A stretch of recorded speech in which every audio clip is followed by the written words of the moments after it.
জয় হিন্দ জয় Bharat. Dear viewers, আপনারা জানেন যে কিছুদিন আগে রাশিয়ার প্রেসিডেন্ট ভ্লাদিমির পুতিন ভারতকে আরআইসি ট্রাইকা নামের একটা ত্রিদেশীয় জোটে যোগ দেওয়ার জন্য আহ্বান করেছিলেন। এই আরআইসি সম্পর্কে আমি আস্ত একটা ভিডিও বানিয়েছি, সেটা নিশ্চয়ই দেখে থাকবেন। যেখানে আর মানে হচ্ছে রাশিয়া, আই মানে ইন্ডিয়া এবং সি মানে চায়না। আর এই আরআইসি জোটের মাধ্যমে রাশিয়া পৃথিবী জুড়ে আমেরিকার একাধিপত্যকে খর্ব করতে চেয়েছিল।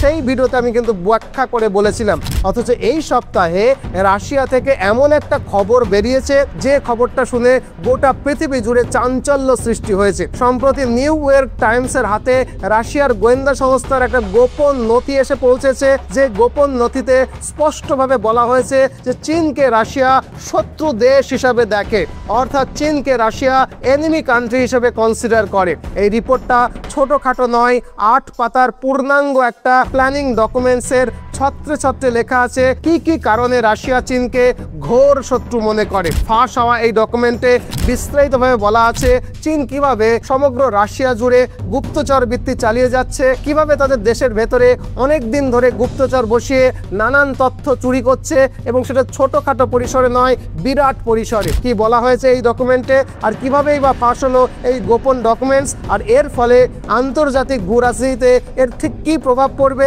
এর সবটাই জানবো আজকের এই ভিডিওটাতে। তো চলুন শুরু থেকে শুরু করি। তবে তার আগে একটা ছোট্ট ঘোষণা, এই ভিডিওর শেষে আমরা আমাদের প্রতিষ্ঠান মিশন MBBS কলকাতা সম্পর্কে কথা বলবো। যদি আপনি আপনার ছেলে বা মেয়েকে অল্প খরচে বিদেশ থেকে ডাক্তারি পড়িয়ে আনার কথা ভাবেন, তাহলে আমরা আপনাকে student loan, visa, passport, medical কলেজে ভর্তি, হোস্টেল ব্যবস্থা এবং পড়াশোনা করার সময় যে কোনো রকমের সহায়তা করে থাকি। আপনি চাইলে এই ভিডিওর শেষে বিস্তারিতভাবে জেনে নিতে পারেন, অথবা ডেসক্রিপশনে দেওয়া নম্বরে যোগাযোগ করে বিস্তারিত জানতে পারেন। চাইলে আমাদের কলকাতার অফিসে এসেও সরাসরি কথা বলতে পারেন। আর অন্য দর্শকরা চাইলে ভিডিওর শেষের ওই অংশটা স্কিপ করে যাবেন। তো চলুন মূল আলোচনায় ফিরি। দেখুন, বর্তমানে রাশিয়ার গোয়েন্দা সংস্থার নাম হলো FSB। সোভিয়েত ইউনিয়নের সময় নাম ছিল KGB, আর এটা কিন্তু এখন তারই আধুনিক রূপ, যার নাম FSB, যার ফুল ফর্ম হচ্ছে ফেডারেল সিকিউরিটি সার্ভিস। এটা হলো রাশিয়ার সবচেয়ে শক্তিশালী নিরাপত্তা এবং গোয়েন্দা সংস্থা। এই FSBর একটা ভেতরের রিপোর্ট সম্প্রতি নিউ ইয়র্ক টাইমসের হাতে এসেছে, আর এই রিপোর্টে স্পষ্টভাবে বলা হয়েছে যে চীনকে রাশিয়া শত্রু দেশ হিসাবেই দেখে। এই রিপোর্টটা ছোটখাটো কোনো রিপোর্ট নয়, 8 পাতার একটা পূর্ণাঙ্গ প্ল্যানিং ডকুমেন্ট। এখন প্রশ্ন হলো যে এই গোপন তথ্য বা নথিপত্র ঠিক কিভাবে ফাঁস হলো। আসলে রাশিয়ার ভেতরে একটা বিরোধী গ্রুপ আছে যার নাম ডোসিয়ার সেন্টার। এরা মূলত রাশিয়ার দুর্নীতি বা কারাপশনের উপরে নজরদারি চালায়। কারাপশনের এগেনস্টে এই মনিটরিং করতে গিয়ে তাদের হাতে রাশিয়ার গোয়েন্দা সংস্থা FSBর এই গোপন ডকুমেন্ট চলে আসে। তাদের কাছ থেকে এই ডকুমেন্টস নিউ ইয়র্ক টাইমসের হাতে চলে আসে। এতে অনেক তথ্য ফাঁস হয়ে গেছে, যার মধ্যে মূল 4টে তথ্য হলো: 1, চীনের মিনিস্ট্রি অফ স্টেট সিকিউরিটি, যেটাকে বলা হয় MSS, রাশিয়ার ভেতরে বিস্তর গুপ্তচরকে বসিয়ে রেখেছে। 2, চীন রাশিয়ার মিলিটারি, টেকনোলজি, এমনকি কূটনৈতিক গোপন তথ্যও কিন্তু রীতিমতো হাতিয়ে নিতে শুরু করেছে। 3, রাশিয়ার সাইবার সিস্টেম, গবেষণা প্রতিষ্ঠান, একাডেমি সবেতেই ঢুকে রয়েছে চীনের গোয়েন্দারা। এবং 4, মস্কো, ভ্লাদিভস্তক সহ বহু বড় শহরে চীনের স্পাই নেটওয়ার্ক রীতিমতো কাজ করছে। এটা কিন্তু রাশিয়ার ইন্টেলিজেন্সের রিপোর্ট থেকেই উঠে এসেছে। আপনারা নিশ্চয়ই মনে করতে পারছেন যে 2022 সালের ফেব্রুয়ারি মাসে ইউক্রেনের হামলার আগে চীন আর রাশিয়া একসঙ্গে ঘোষণা করেছিল যে তাদের সম্পর্ক হবে নো লিমিটস পার্টনারশিপ, মানে এমন বন্ধুত্ব যার কোনো সীমা নেই, অর্থাৎ একে অপরকে সর্বতোভাবে সাহায্য করবে, যার মধ্যে দিয়ে বোঝানো হয়েছিল আমেরিকা বা পশ্চিমা দেশগুলোর প্রভাব এবং নিষেধাজ্ঞাকে তারা একসঙ্গে মোকাবেলা করবে। অথচ আজকের এই লিক হওয়া রিপোর্ট দেখিয়ে দিচ্ছে সেই বন্ধুত্ব কেবল বাইরের মুখোশ মাত্র, ভেতরে ভেতরে চলছে সন্দেহ, অবিশ্বাস আর তীব্র প্রতিযোগিতা। রাশিয়া যে চীনকে বিশ্বাস করে না তার আরও বড় প্রমাণ হলো S-400 নিয়ে প্রকাশ হওয়া আর একটা তথ্য। সেখানে বলা হয়েছে রাশিয়া তাদের S-400 ক্ষেপণাস্ত্র ব্যবস্থাকে ভারত আর চীন এই দুই দেশকেই দিয়েছে, কিন্তু ভারত এই সিস্টেমের সম্পূর্ণ অ্যাক্সেস পেয়েছে, কিন্তু চীনকে ফুল অ্যাক্সেস দেওয়া হয়নি। এমনকি রাশিয়া চাইলে চীনকে যেটুকু অ্যাক্সেস দেওয়া হয়েছে সেটুকু কিন্তু যে কোনো সময় বন্ধ করে দিতে পারে। রাশিয়া যে চীনের হাতে S-400 সিস্টেমের পুরোপুরি অ্যাক্সেস দেয়নি, তার কারণ রাশিয়ার আশঙ্কা চীন যদি কোনোদিন এই অস্ত্র রাশিয়ার বিরুদ্ধেই ব্যবহার করে বসে? সন্দেহটা আশা করি আপনাদেরকে বুঝিয়ে বলতে পারলাম। এই নথিগুলো থেকে আরও জানা গেছে যে চীন যে রাশিয়ার ভেতরে গুপ্তচর বৃত্তি করছে সেটাও কিন্তু একেবারে দিনের আলোর মতো স্পষ্ট। এই ডকুমেন্টসে লেখা আছে যে রাশিয়ান অফিসিয়ালরা অভিযোগ করছেন যে রাশিয়ার বিভিন্ন বিশ্ববিদ্যালয়ে যে সমস্ত চীনা ছাত্ররা বা গবেষকরা পড়াশোনা করেন তাদের অনেকেই আসলে চীনের গোয়েন্দা সংস্থা MSS অর্থাৎ মিনিস্ট্রি অফ স্টেট সিকিউরিটির নির্দেশ মতো কাজ করেন। ওরা বিভিন্ন গোপন তথ্য জোগাড় করেন এবং চীনে প্রেরণ করেন। শুধু তাই নয়, রাশিয়ার মিলিটারি এবং ইন্ডাস্ট্রিয়াল ইনোভেশন বা গবেষণার তথ্য নাকি তারা গুপ্তচর ভিত্তি করে চুরি করছে। অন্যদিকে রাশিয়ার সাইবার নিরাপত্তা বিভাগও বলছে চীন থেকে রাশিয়ার সরকারি ডেটাবেসকে লক্ষ্য করে চীনা হ্যাকাররা একের পর এক হ্যাকিং চালিয়ে যাওয়ার চেষ্টা করছে। এখানেই শেষ নয়, রাশিয়ার ভেতরে যে সমস্ত চীনা কোম্পানি কাজ করছে তাদের বিরুদ্ধেও অভিযোগ রয়েছে যে তারা চুপি চুপি রাশিয়ার ওপরে নজরদারি চালাচ্ছে। উদাহরণস্বরূপ হুয়াওয়ের মতো কিছু কোম্পানি একদিকে যেমন রাশিয়ায় ব্যবসা করছে, অন্যদিকে গোপন তথ্য সংগ্রহ করছে বলেও কিন্তু অভিযোগ করা হয়েছে। সব মিলিয়ে রাশিয়া এখন চোখ কান খোলা রেখে চলছে। তাই শুধু বাইরে বাইরে দেখে যদি আমরা ভাবি যে রাশিয়া চীন বন্ধুত্ব অটুট, তাহলে কিন্তু সেটা একেবারে বড় ভুল হয়ে যাবে। তার কারণ আসল বাস্তবতা কিন্তু ভিন্ন।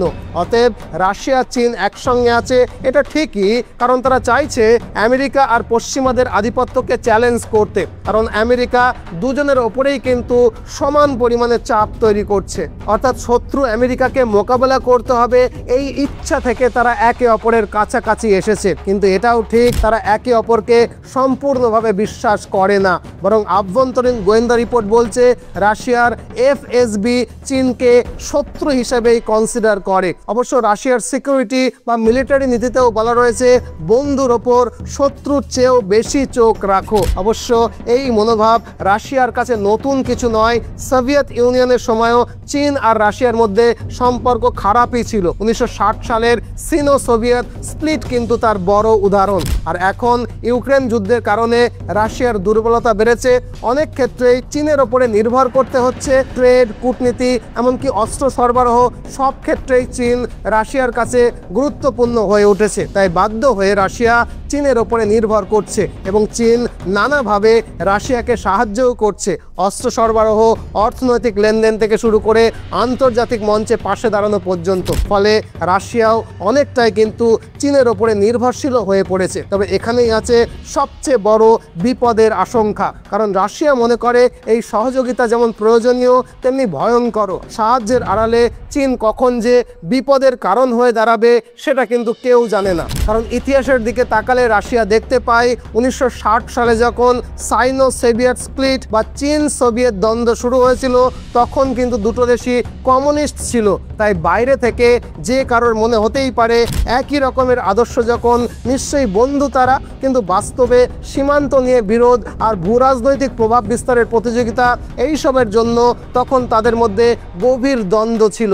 আর এই দ্বন্দ্ব চরমে ওঠে 1969 সালে উসুরি নদী সংঘাতের সময়। আপনারা যারা ইতিহাস জানেন তারা নিশ্চয়ই মনে করতে পারবেন। সেই সময়ে একটা বিষয় স্পষ্ট হয়ে যায় যে দুটো দেশই কমিউনিস্ট হওয়া সত্ত্বেও তারা একে অপরের উপরে আস্থা রাখতে পারছে না। আর আজকের দিনে এসে চিত্রটা কিন্তু সেই একই রকমের রয়েছে, কিছুটা বদলায়নি। চীন এবং রাশিয়া বাইরে থেকে একসঙ্গে থাকার অভিনয় করলেও বাস্তবে তারা একে অপরকে সন্দেহের চোখে দেখে। পশ্চিমা দেশগুলোর বিরুদ্ধে একসঙ্গে থাকার প্রয়োজন আছে, তাই তারা একসঙ্গে থাকার অভিনয় করছে। অথবা আজ রাশিয়া দুর্বল বলে চীন হয়তো সেই অবস্থার সুযোগ নিচ্ছে। ইউক্রেন যুদ্ধের কারণে রাশিয়া আন্তর্জাতিকভাবে কোণঠাসা, তাই তারা অনেকটাই চীনের উপরে নির্ভর করছে।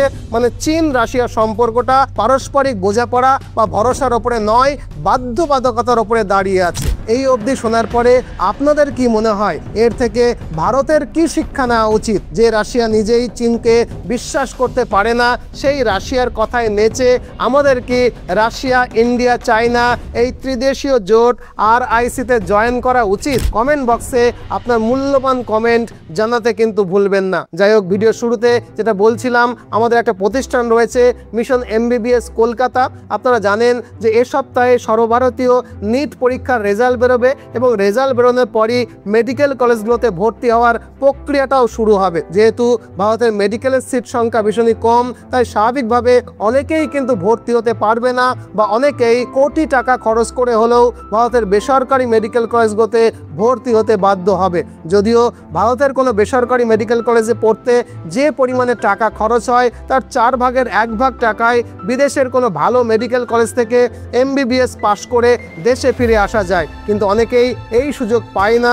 তার কারণ তাদের কাছে এরকম নির্ভরযোগ্য তথ্য বা বিদেশে মেডিকেল কলেজে কীভাবে পড়তে হয় সেই সম্পর্কে কোনো ইনফরমেশন থাকে না বা যোগাযোগও থাকে না। তাই যদি নিট রেজাল্ট বের হওয়ার পর আপনার ছেলে বা মেয়ে সরকারি মেডিকেল কলেজে ভর্তি হতে না পারে, তাহলে অনায়াসে তাকে খুব স্বল্প খরচে বিদেশ থেকে ডাক্তারি পড়িয়ে আনতে পারেন। সেক্ষেত্রে আমরা আপনাকে student loan, visa, passport, medical কলেজে ভর্তি, হোস্টেলের ব্যবস্থা বা বিদেশে পড়াশোনা করার সময় যে কোনো ব্যাপারে সহায়তা প্রদান করতে পারি। গত 15 বছরে আমরা 1000-এর বেশি ছাত্রছাত্রীকে বিদেশ থেকে ডাক্তারি পড়িয়ে আনতে সহায়তা করেছি, আবার তারা দেশে ফিরে সফলভাবে বিভিন্ন হাসপাতালে প্রতিষ্ঠিত হয়েছে। আপনি চাইলে ডেসক্রিপশন বক্সে বা প্রথম পিন কমেন্টে দেওয়া আমাদের ওয়েবসাইটের লিঙ্ক থেকে তাদের অভিজ্ঞতা এবং গুগল রিভিউকে দেখে নিতে পারেন। তাই যদি আপনি আপনার ছেলে বা মেয়েকে বিদেশ থেকে ডাক্তারি পড়িয়ে আনার কথা ভাবেন, তাহলে বিস্তারিত জানতে আমাদের অফিসিয়াল ওয়েবসাইটকে ভিজিট করতে পারেন বা চাইলে আমাদের কলকাতার অফিসে এসে